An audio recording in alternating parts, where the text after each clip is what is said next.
Dia masuk Massachusetts Institute of Technology dengan skor 700. Tapi profesor hanya mengajar bermain kartu. Karena di kelas, profesor memberi semua orang pertanyaan. Pertanyaan ini hanya bisa dijawab oleh orang yang ber-IQ tinggi. Pertanyaan seperti ini. Contoh di dalam 3 amplop. Hanya 1 dari 3 yang punya uang. Pilih salah satu. 2 amplop yang tersisa akan menghilangkan amplop kosong. Anda memiliki 1 kesempatan untuk memilih. Konsisten dengan pilihan awal. Atau tukarkan dengan sisa amplop. Semua siswa memilih untuk tetap sama. Hanya Ben yang ingin berubah. Dia berpikir bahwa setelah bertukar, kemungkinan menang lebih tinggi. Profesor mengatakan itu semua adalah pilihan yang sembrono. Itu hanya benar atau tidak, probabilitasnya masih 50/50. Ben mengatakan bahwa kemungkinan 3 menang 1 adalah 33%. Jadi pilihan awal memiliki probabilitas tinggi untuk kosong. Tapi saat mengeluarkan amplop kosong, ubah saja, kemungkinan menang akan meningkat menjadi 66%. Hanya orang bodoh yang tidak berubah. Profesor Mickey segera tersenyum, ini adalah orang yang dia cari. Jadi sepulang sekolah, dia langsung memanggil Ben ke kantornya. Dia tahu bahwa pemuda ini kekurangan uang, jadi dia berkata terus terang. Kami sedang penelitian penghitungan untuk permainan blackjack nomor 21 di kasino. Keuntungan stabil. Selain itu, kemungkinan kalah juga kecil. Jadi mari kita bekerja sama. Tapi Ben belum pernah bertemu pekerjaan seperti ini. Dia tidak perlu berpikir terlalu banyak dan segera menolak. Tapi pahlawan tidak bisa melewati kecantikan. Gadis tercantik di grup datang untuk mengundangnya. Dia mengenakan dasinya sambil tersenyum padanya. Tidak mengatakan sepatah kata pun, tetapi sepertinya telah mengatakan semuanya. Jadi 2 hari kemudian dia mengikuti instruksi profesor untuk mengikuti pelatihan khusus. Dia perlu menghafal rasio kartu tinggi dan rendah di atas meja. Gunakan tanda sebagai gantinya. Misalnya kartu rendah adalah 9. Maka tanda yang sesuai adalah cat. Sama seperti itu, dia perlu menghafal jumlah tanda dari 3D. Bersiap-siap untuk pertandingan, Ben bertanya pada Profesor Mickey. Apakah ini berbahaya? Jangan khawatir. Tidak akan ada bahaya. Berani menghitung kartu di kasino aku. Orang yang menghitung kartu terlebih dahulu telah kehilangan nyawanya. Dari jenius matematika ke kasino. Setiap permainan kartu adalah orang kaya. Pertama-tama, tukar 10.000 taruhan. Kata kaki tangan jusnya terlalu manis. Begitu Ben mendengarnya, dia langsung mengerti. Dia segera mengingat tanda yang telah disepakati sebelumnya. Manis. Menunjukkan di atas meja kartu yang jauh lebih tinggi dari kartu rendah 16. Jadi hanya tunggu saja kartu rendah terakhir muncul. Kemudian setelah kartu itu, kartunya akan menerima semua kartu tinggi. Dealer pasti kalah. Tidak ada mengapa, itu aturannya. Memang mulai sekarang kartu terkecil semua lebih dari 8. Ini adalah pertama kalinya dia memenangkan uang berdasarkan penghitungan ini. Uangnya berubah dari yang terkecil hingga yang terbesar. Selama ada meja permainan kartu, situasi akan menang, dia akan langsung datang untuk bermain. Bahkan ada beberapa bibi meskipun mereka tidak tahu yang sebenarnya. Tetapi juga memenangkan beberapa pertandingan dengannya. Tapi ini terlalu berbahaya. Ben tidak tahu bahwa kasino memiliki sistem pengawasan yang sangat ketat. Siapapun yang menang paling banyak akan menjadi sasaran. Orang yang menghitung kartu yang ditangkap sebelumnya telah dipukuli sampai mati. Hari berikutnya Profesor Mickey mengatur rencana pertempuran mereka untuk malam itu. Musim panen lainnya akan segera dimulai. Ben sama seperti terakhir kali. Berpura-pura berkeliaran di kasino untuk mengamati gerakan rekan satu tim di setiap meja. Selama seseorang memberi sinyal tentang situasi akan menang. Kemudian uang dikumpulkan, tidak ada yang luput.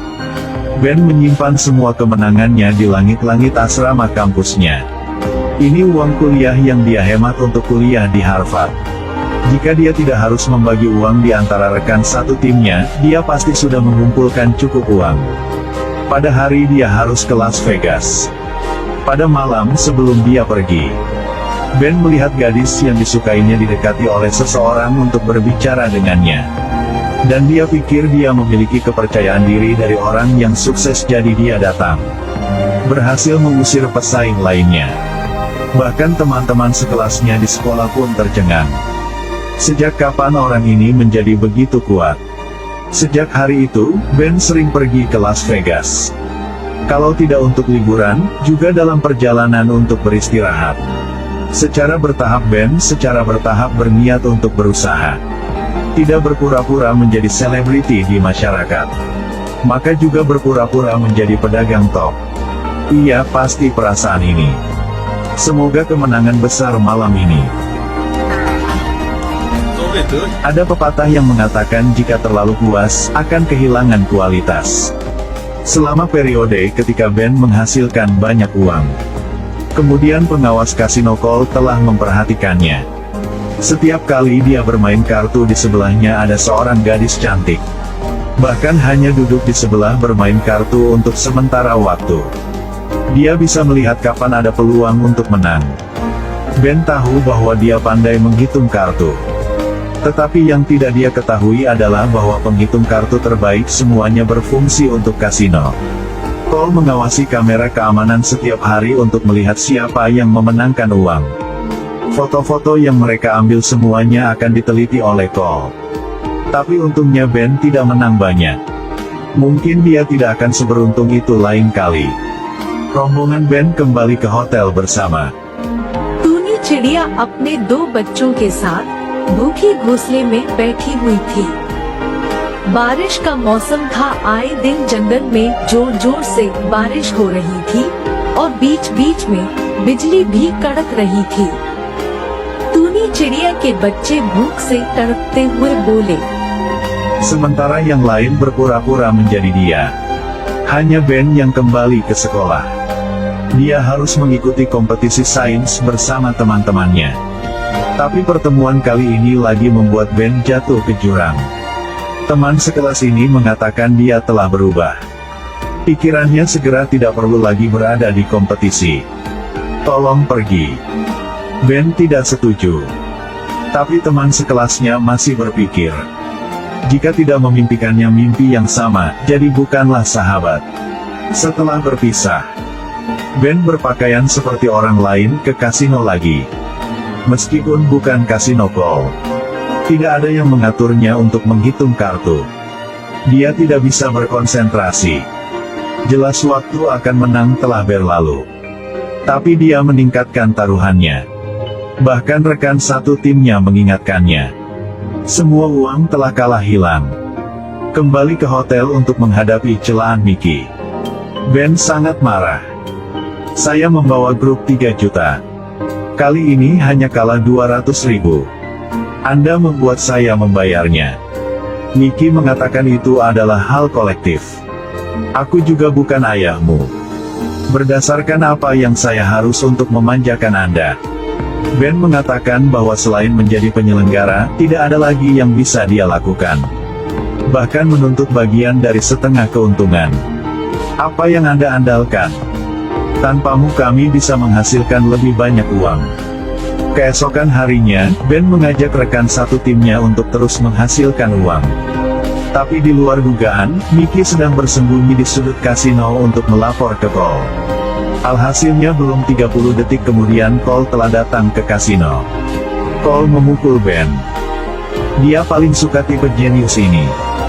Jiwa Ben terbang keluar dari tubuh dan kembali ke asrama. Dia menemukan bahwa ada pemberitahuan di pintu. Jadi Mickey memberinya 0 poin untuk subjek. Ben tidak bisa lulus. Yang lebih menyebalkan adalah asramanya terbalik. Bahkan uang di langit-langit juga telah diambil. Lebih dari 600.000. Ben kesal dan ingin mencari teman untuk curhat. Dia menemukan bahwa teman sekelasnya memenangkan hadiah. Itulah topik penelitian yang telah mereka kerjakan dengan sangat keras. Ben tidak pernah begitu bahagia. Setelah selesai dia langsung meminta maaf pada temannya. Awalnya pergi ke Las Vegas hanya untuk mendapatkan uang untuk biaya kuliah Harvard. Tapi kemudian lupa tujuan utamanya. Sudah punya cukup uang tetapi tidak ingin berhenti. Teman sekelasnya mengingatkannya berkali-kali. Tapi tidak ada yang bisa membangunkan orang yang berpura-pura bodoh. Ben mengikuti saran temannya dan pergi ke Mickey untuk meminta maaf. Tapi Mickey bilang dia ada di daftar hitam kasino.